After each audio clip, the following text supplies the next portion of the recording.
Are they mine? Up? You never care to.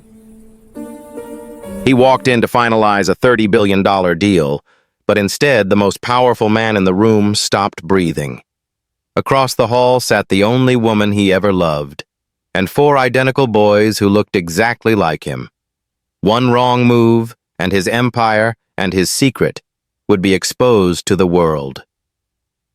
Welcome back, my beautiful family and friends. If you're hooked in and you're ready to enjoy this story, click subscribe and let me know in the comments where you're watching from, because tomorrow I will be giving you another story just as interesting as this one, and you don't want to miss it. Now let us begin. Paul Chapman had been called many things: visionary, predator, kingmaker, but never father. At 39, his empire stretched across continents, his name whispered in boardrooms like a force of nature. Standing at the floor-to-ceiling windows of his penthouse, Paul looked down at the glittering city that bowed to him. It should have felt exhilarating. Instead, it felt silent. "Sir, your car is ready," his assistant Renee reminded him from the doorway. Tonight's dinner at the Aurelius wasn't just business. It was history in the making. A $30 billion acquisition would cement Paul as the most powerful CEO in America. But as he adjusted his tuxedo and walked toward the elevator, a strange unease coiled in his chest. Like the ghosts of decisions long buried were beginning to stir. Inside the golden halls of the restaurant, crystal chandeliers shimmered like captured stars. Every gaze followed him, not with love, but with reverence. Then, just as Paul prepared to greet his board, his heartbeat stopped. Across the room sat Helen Woodring, the woman he once promised forever, the woman he left behind. And seated beside her, four boys in tuxedos, each one the mirror of his own face. And with that, Paul's world, built on steel and silence, finally cracked. Paul Chapman did not remember deciding to walk. His body simply moved, fueled by instinct, pulled forward by something deeper than logic. His board members called after him, confused, but their voices faded into the golden hum of the dining hall. All sound blurred except the quiet laughter coming from Helen Woodring's table, the laughter of little boys who should have never existed without him. The Aurelius was a temple of silence and power. Yet in that moment, every fork, every breath, every heartbeat seemed to pause. All eyes followed Paul as he approached. Some leaned forward in curiosity. Others whispered, already sensing the beginning of a scandal they'd later pretend not to have witnessed. Helen did not stand. She didn't even flinch. She sat with the stillness of a queen, poised, composed, utterly in control. The gold of her necklace gleamed against her deep skin, each line of her face carved with dignity. Her presence didn't beg attention, it commanded it. And there they were, four identical boys. The one closest to Paul, Ethan, stared up at him with unsettling clarity. His brows were furrowed, not in fear but in assessment, as though analyzing financial data. Paul felt exposed, as if this 4-year-old could see right through the suit, the empire, and into the man underneath. Next to Ethan sat Micah, fingers curled around Helen's hand. Paul noticed immediately. Micah's breathing slowed as if matching Helen's heartbeat. The child was sensing the shift in emotion, quietly protecting his mother with silent empathy. Leo sat at the center, shoulders squared with quiet defiance. He didn't reach for Helen, he didn't cower. His chin lifted ever so slightly, a warning. Without speaking, his small body declared, "We are not afraid of you." And then there was Josiah, the dreamer. He was staring not at Paul but through him, like a poet searching for words in the air. His lips moved in silent narration, as if the scene unfolding was part of a story he'd already imagined. Paul stopped at the edge of the table. "Helen," he managed, his voice low, roughened by disbelief. "Paul," she answered, with the same calmness one might use to acknowledge a distant acquaintance. Not a trace of warmth, not a flicker of surprise. Only finality. He looked at the boys, then back to her. "Are they? You don't get to ask that." Her words were soft, deadly soft. They cut deeper than a shouted accusation ever could. "You forfeited your right to questions 4 years ago." A murmur rippled through nearby tables. Paul's voice faltered. "Helen, I didn't know." She raised a single eyebrow. "You didn't care to know." A camera flash popped in the corner of the room. A phone was raised. Paul heard his name whispered, followed by quadruplets and illegitimate. Scandal was brewing. Helen reached into her clutch and placed a white envelope on the table between them. Their sons watched, silent as kings in waiting. "This," she said calmly, "contains everything. Their names, their medical history, their favorite toys, who they are. Not so you can leverage them for your image or add them to your empire. This isn't your legacy, Paul." Her eyes locked onto his. "This is your truth." Paul looked down at the envelope. His hands didn't feel like his own as he reached for it. His pulse thundered in his ears. A lifetime in boardrooms had prepared him for hostile takeovers, billion-dollar crises, presidents and kings, but not this. Nothing had ever stripped him down to his very bones, like seeing 4 small faces that carried parts of him he never knew he'd given away. As he lifted the envelope, Micah tugged Helen's hand and whispered, barely audible, "Mommy, why is that man sad?" Helen never looked away from Paul. "Because, Micah," she said softly, her voice like silk over steel, "sometimes people don't realize what matters until it's too late." And with that, Paul Chapman, the most powerful man in the room, found himself backing away from the table. Envelope clutched in a trembling hand. Each step toward his own table felt heavier than the last. Every deal he'd ever made, every victory he'd celebrated, all of it collapsed into ash. For the first time in his life, his empire felt like dust. Paul stood alone in the marble restroom of the Aurelius, gripping the edges of the sink until his knuckles went white. His own reflection stared back at him, flawless, composed, powerful, but behind the tailored suit and cold eyes, something raw and human pulsed. His sons, 4 living, breathing parts of him, had been sitting not 20 feet away, and he had never held them, never named them, never even knew they existed. A memory rose like fog. Back then, he was not Paul Chapman, billionaire. He was Paul, the scholarship student who worked nights in the campus library and slept 3 hours a night. And Helen? Helen had been everything bright in that dim world, a political science major with dreams of international justice. She laughed loudly. She challenged his theories. She believed in changing the world, not owning it. They lived in a tiny apartment with peeling paint and a broken heater. Their mattress rested on the floor. They shared noodles and ambition. On nights when he wanted to give up, she would sit on his lap, press her forehead to his, and whisper, "We'll build something better, together." Back then, success meant freedom, not power, until his parents found out. The memory shifted.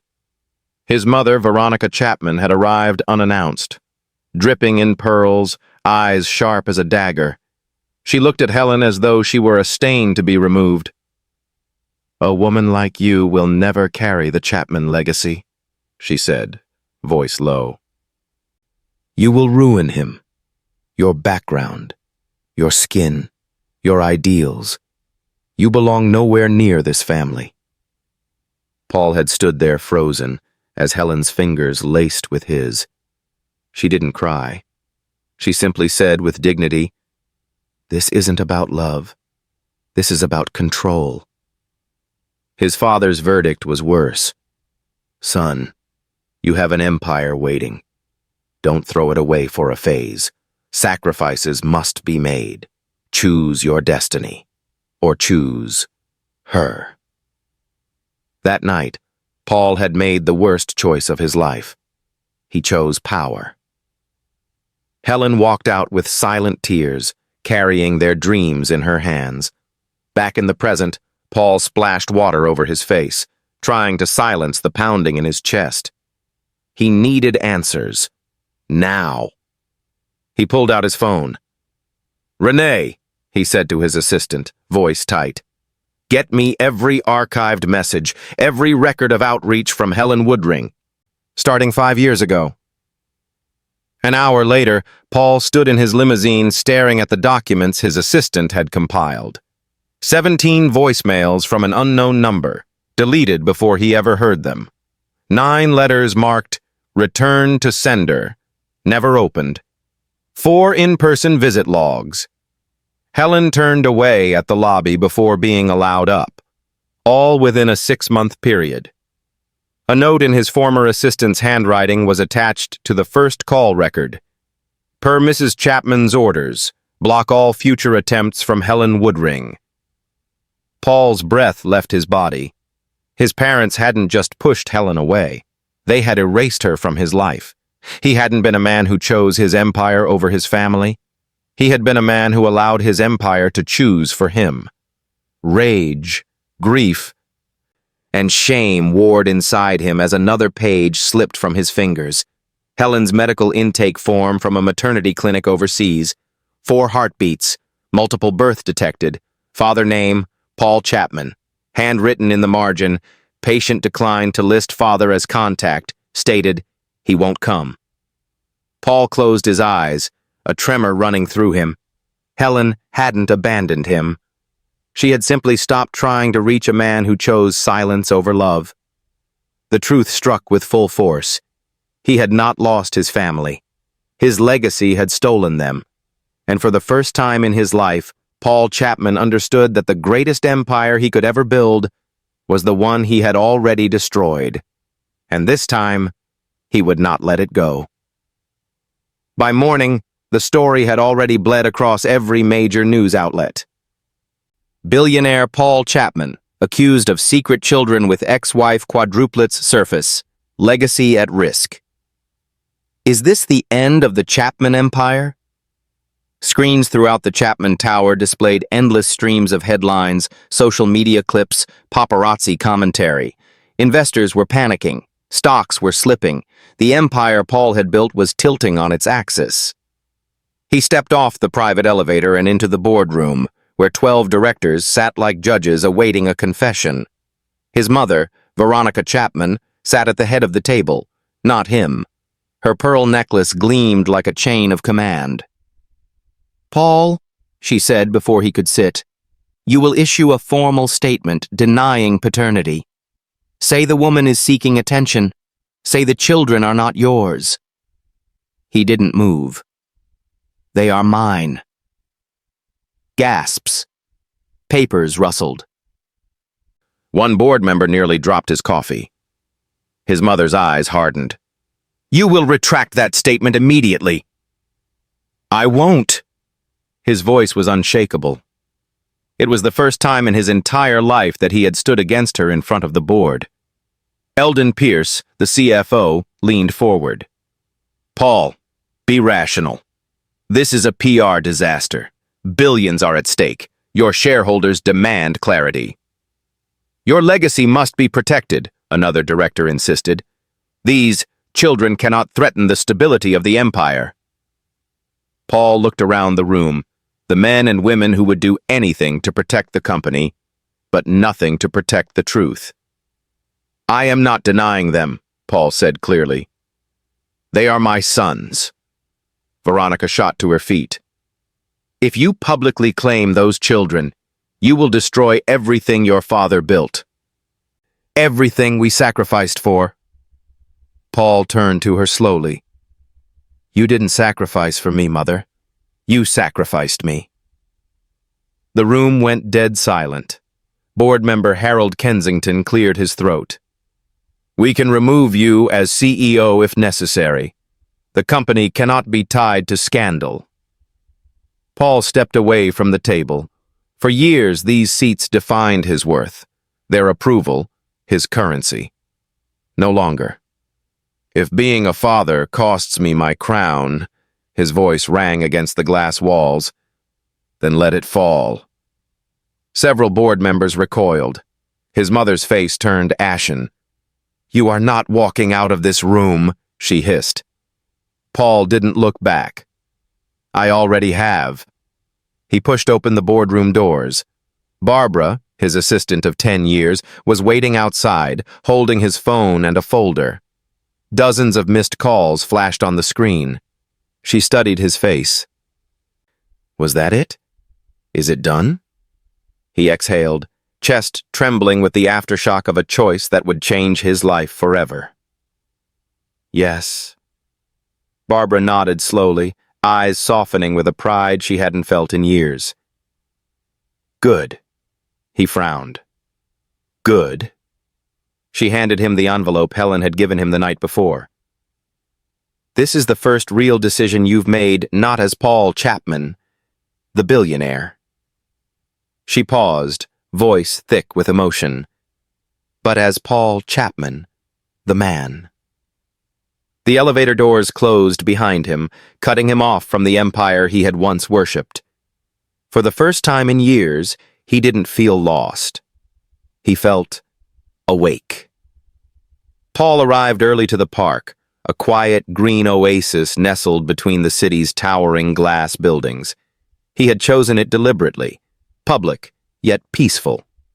Neutral ground, a place where no board members hovered, where no investors watched his every move, just a father, attempting to become one.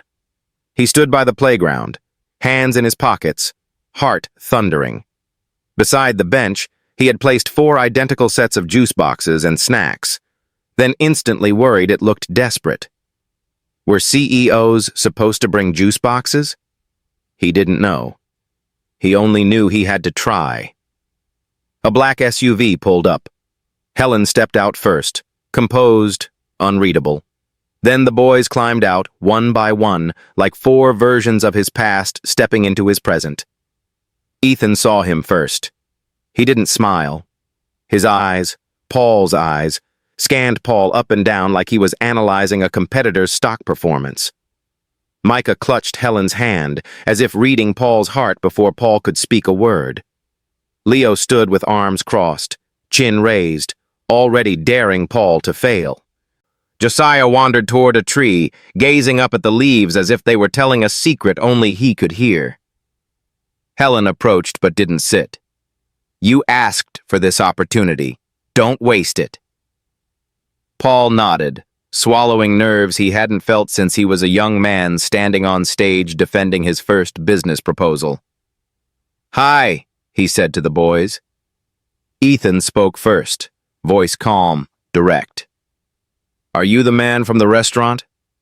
Yes, Paul answered. Are you rich? Ethan continued. Paul blinked. Yes. Then why didn't you buy a phone to call us? The question landed like a punch. Helen's eyes widened slightly. Paul didn't look away from Ethan. I didn't know you existed, Paul said honestly. And that's my fault, not your mother's, not yours. Micah stepped forward, his small face tilted as if studying Paul's soul. Are you sad? Paul froze. No one had ever asked him that. Not his mother, not his board, not even himself. Yes, he said softly. I've been sad for a long time. I just didn't realize why. Micah nodded, as though that answer made perfect sense. Suddenly, Leo sprinted toward the climbing structure without warning. He reached the top, then looked back at Paul, eyes defiant, testing him. Paul ran toward the structure, not caring if he ruined his suit, just as Leo dangled dangerously off one side. He reached up, steadying the boy carefully. I don't need help, Leo muttered. Maybe not, Paul replied gently. But fathers help even when they're not asked to. Leo looked at him for a long moment, then climbed down on his own. Meanwhile, Josiah approached Paul, hands behind his back, gaze dreamy.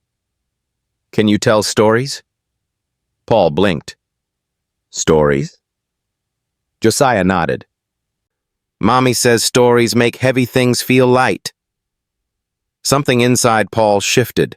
He sat on the park bench, the boys slowly gathering around him, each at their own pace. Helen remained standing, arms folded, but her face softened. Paul cleared his throat. Once, a long time ago, there was a boy who thought he needed to be king of the world. But being king made him lonely, until one day he found 4 stars shining in the sky. Were they his? Josiah whispered. Yes, Paul said, voice rough. They were always his. He just didn't know where to look. Micah leaned his head against Helen's side, eyes softening. Ethan's brows relaxed ever so slightly. Leo sat down, still defiant, but listening. Josiah smiled at the sky. Helen watched silently, and for the first time in years, Paul saw something in her eyes he thought was gone forever. Not forgiveness, but the first flicker of possibility.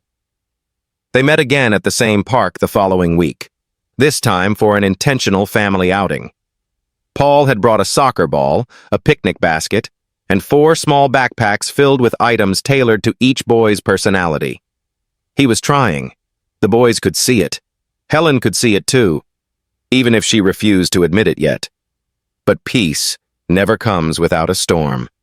And this one arrived in diamonds, silk, and fury. Veronica Chapman, Paul's mother, marched across the park lawn with 3 attorneys trailing behind her like obedient shadows. Heads turned, cameras flashed. The air tightened. Helen's body went still. The boys froze. Leo, ever the protector, instantly stepped in front of Helen, his little arm stretching across his brother's. His eyes, so much like Paul's, blazed with warning. Get behind me, he told his brothers. Helen did not move. She lifted her chin. Paul stood, heart pounding. Mother, what are you doing here? Veronica didn't even glance at him. Her eyes were fixed on Helen. You think you can humiliate my family name with hidden children and scandal? You will hand them over, or I will have custody enforced by the court within 24 hours. Micah whimpered and grabbed Helen's hand. Ethan's jaw tightened, mind working quickly. Josiah's eyes welled with tears as he pressed against Helen's side. Leo straightened, chin raised in defiance. Helen's voice was cool, controlled. Over my dead body. Veronica stepped closer. That can be arranged. She reached for one of the boys, and that's when Paul moved. He stepped directly between his mother and Helen, shoulders squared. Touch them, Paul said.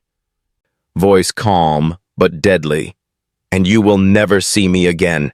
Not as your son, not as your heir, not as anything.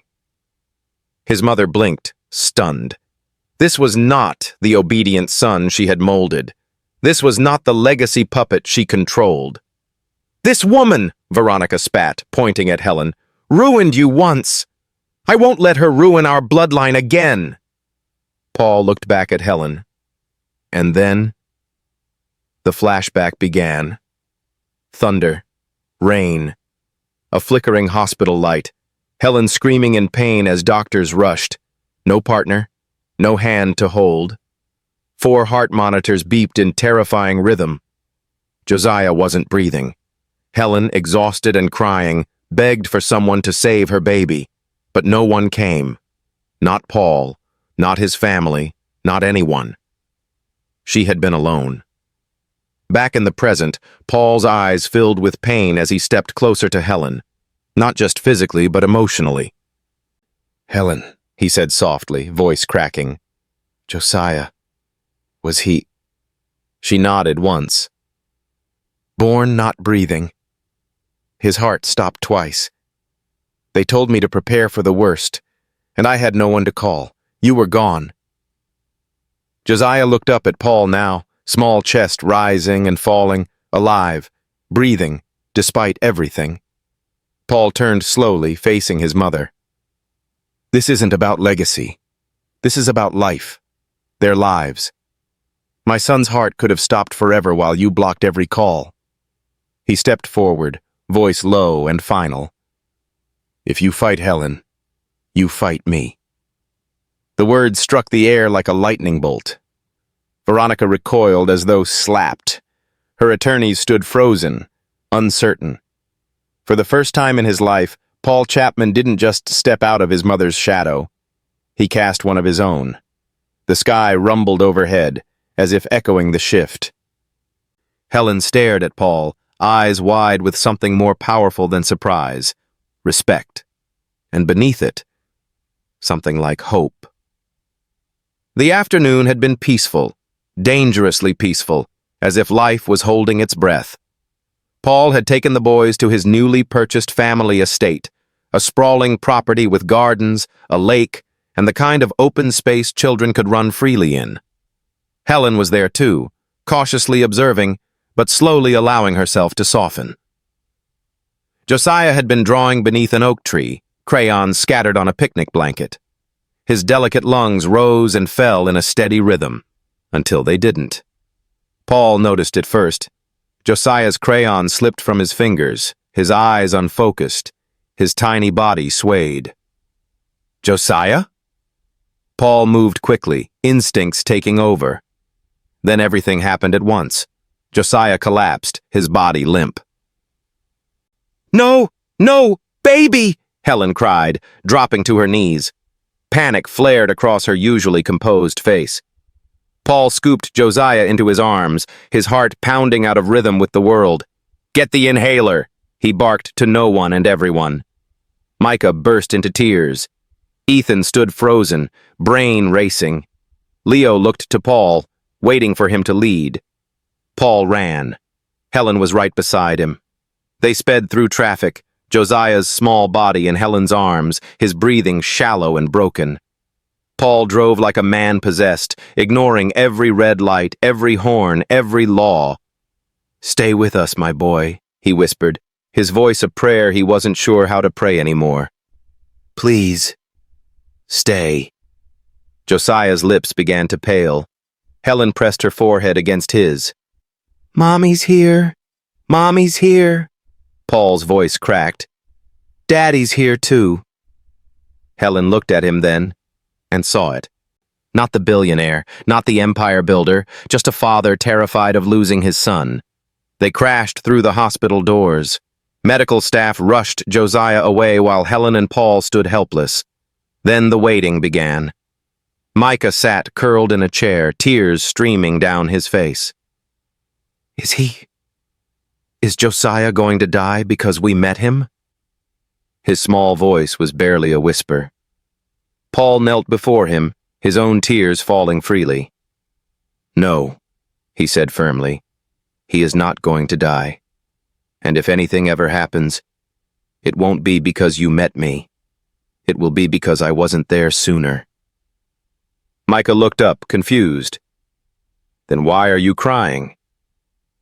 Paul pulled Ethan, Micah, and Leo into his arms. Because I love you, all of you. And I'm scared. But I promise. His voice broke completely. I will never leave you again. Even if your mother never forgives me. Even if the world turns against me, I will be here. I will always be your father. Down the hall, Helen stood watching. She had seen him powerful. She had seen him ruthless. She had seen him cold. But she had never seen him break for his children. Something in her heart cracked, then quietly rewrote itself.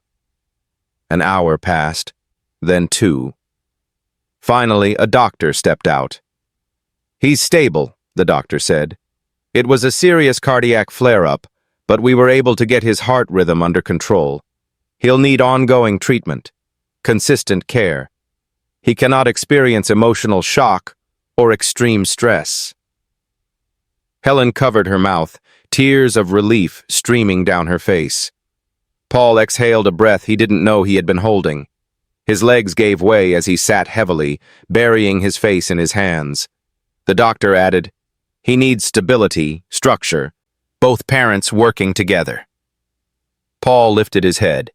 He didn't look at the doctor. He looked at Helen. She met his gaze. No anger this time, only truth. And that truth was clear. Josiah didn't just need a father present. He needed a father consistent. And for the first time, Paul Chapman was ready to become one. Paul Chapman stood in the middle of his penthouse one last time. Floor-to-ceiling windows showcased the skyline he once ruled, the empire he'd spent his life building. Yet for the first time, the view felt cold, hollow, meaningless. His reflection in the glass no longer resembled a king. It resembled a man who had finally discovered what mattered. He picked up the final box and closed the door behind him. The penthouse elevator descended not just through floors, but through a lifetime of illusions. The new house wasn't in the elite district of steel and glass. It was nestled in a quiet neighborhood of oak trees, laughter, and bike tracks, just 12 minutes away from Helen's home. It was not chosen for prestige. It was chosen for proximity. Not power, but fatherhood.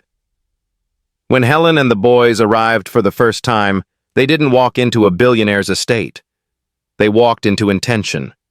The foyer walls were not lined with art, but with empty frames, waiting for memories yet to be made. "You did all this in 2 weeks?" Helen said quietly. Paul didn't answer. He just nodded and gestured upstairs. They climbed the staircase, each boy following in silent curiosity. At the end of the hall, 4 doors stood closed. Paul opened the first one.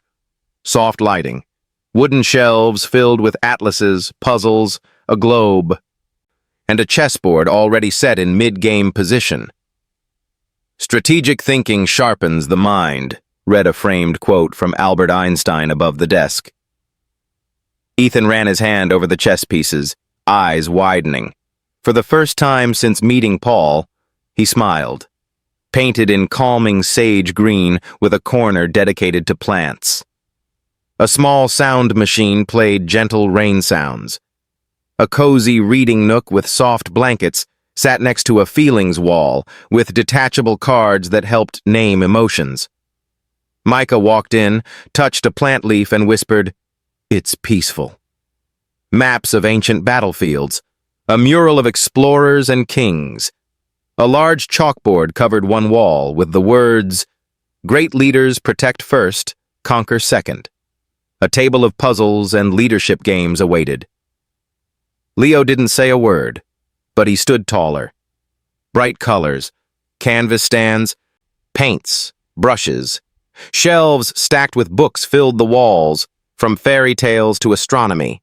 In the center, an art easel with a blank canvas titled, "Draw Your Dreams." Josiah gasped. "This is for me?" Paul knelt. "For your stories, son." Helen stood in the doorway of the 4th room, frozen. Her throat tightened. This wasn't money being thrown at a problem. This was a father learning who his sons were, and showing up for each one. Downstairs, they gathered in the living room. There were no grand speeches, no declarations, just an untouched photo frame placed on the coffee table. Paul looked at the boys. "I didn't build this house for me," he said softly. "I built it for you. And whatever this becomes, family, friendship, whatever you are willing to give me, I will earn it. Every single day." Micah walked over and placed a plant on the coffee table. Ethan added a chess piece. Josiah placed a crayon. Leo hesitated, then, with quiet dignity, placed his hand over Paul's. Helen's gaze softened, not forgiving him yet, but acknowledging the truth. Paul wasn't asking for control. He was rebuilding trust, not with power, with presence. And for the first time, this didn't feel like an ending. It felt like a beginning. Evening sunlight poured through the family room windows, casting a golden glow across the polished wooden floors of Paul's new home. The boys were unusually quiet. No soccer ball bouncing, no chess pieces clicking, no crayons rolling across the table. Helen noticed it first. They were planning something. Ethan stood by the fireplace, hands folded behind his back like a miniature statesman. Leo took position next to him, arms crossed in confident solidarity. Micah sat on the couch, eyes glistening with emotion he had not yet spoken. Josiah sat on the rug, hugging a pillow, his gaze flicking between his mother and father with gentle curiosity. "Mom? Dad?" Ethan said, using the word dad without hesitation for the first time. Paul straightened. Helen's breath caught. Ethan turned to his brothers, then looked at the two adults seated before them. "We know who you are to us," Ethan began, voice steady. "But what are you to each other?" The question fell into the silence like a stone dropped into still water, sending invisible ripples through the room. Paul's heart stopped. Helen's fingers tightened on the armrest. Leo stepped forward, chin raised. "We don't want to be confused. Families are supposed to know where they belong." Micah's voice trembled. "Are we always going to have two houses? Two lives? Are we ever going to be one?" Josiah spoke last, his tone dreamy but piercing. "Stories are supposed to have endings. Is ours a real one? Or a pretend one?" Paul looked at Helen. For once, she did not shield her eyes. There were no more contracts, no more barriers of pride between them. Only truth. Paul began, but his voice cracked. He looked at his sons, all four parts of his soul standing in front of him. "I love you," he told them. "More than anything I have ever built, more than every deal, every company, every dollar I've ever made. But your mother," he turned to Helen, eyes softening. "Your mother is the one I wronged the most. I have no right to ask for anything from her." Helen stood slowly. The boys watched, silent, breathless. She walked to Paul, stopped only a foot away. "If you fight for us," she said softly, "it cannot be the way you fought for the world. Not with control, not with ownership, not with power." Her eyes glistened with a truth she could no longer hide. "It has to be with humility, with consistency, with love, not for show, not for headlines, but because you choose us every day when no one is watching." The boys turned to Paul, waiting, 4 beating hearts suspended on the edge of destiny. Paul stepped forward, not as a billionaire, but as a man. "I don't know what the future holds," he admitted. "I may lose my company, my board, my title, but if I gain your trust, if I earn back your mother's faith, then I will have found something greater than any empire." He looked directly at Helen, and in the quietest voice he had ever spoken, he said, "I am not asking for control. I am asking for a chance." Ethan exchanged glances with his brothers. Then he asked the question that would define everything that came next. "If you had to choose," he said, "between your empire and us, who would you be?" Paul felt the weight of 4 destinies settle upon his shoulders. For years, the world had asked him to choose between power and humanity. Tonight, the choice came not from his board, but from his blood, from his future, from his sons. The room held its breath. For the first time in his life, the billionaire didn't fear losing everything. He feared losing the only people who had ever truly been his. Thank you for watching to the end. I believe you enjoyed it. We have a lot of other interesting stories like this lined up for you already, so click the image showing on your screen to watch the next. Don't forget to subscribe.